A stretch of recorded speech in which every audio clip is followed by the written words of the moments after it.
essa camisa aqui, que tanto revelou jogadores, que hoje a gente está tendo a oportunidade de vestir. Vamos firme.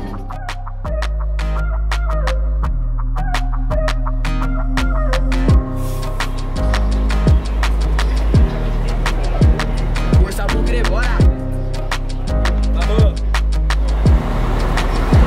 Bora, Guarani!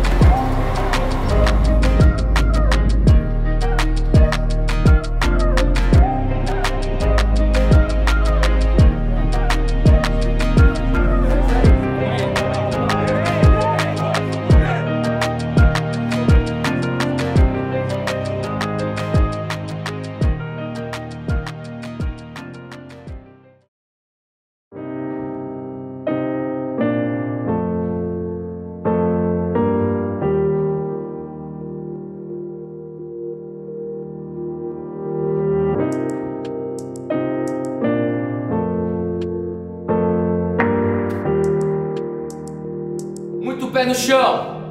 Tudo que nós fizemos já passou. Mais um degrau. Difícil pra caralho, tá?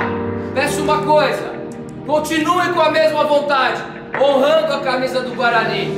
Nós estamos aqui pra honrar a camisa do Guarani. E é isso que nós vamos fazer. Vamos mostrar pra nós mesmos que a gente merece vestir essa camisa, porra! Ei, quanta gente já vestiu essa camisa e representou? Vamos fazer bem! Vamos fazer bem!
Agradecer todo mundo,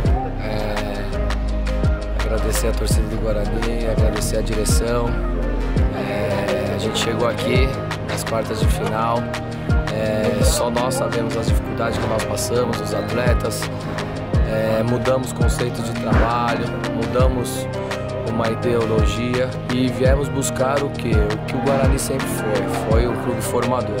Então assim, trouxemos jogadores com qualidade e trabalhamos muito. Então assim, estou muito feliz pelos jogadores, cada vez mais eles estão lutando, estamos tendo que recuperar dia a dia, cada dois dias o jogo atrapalha bastante, mas eles estão se superando demais. Então assim, estou muito feliz por eles, por representar o Guarani, queria agradecer pela oportunidade e estamos entre os 8 já. Vamos ter o pé no chão agora e, se Deus quiser, buscar mais uma grande vitória.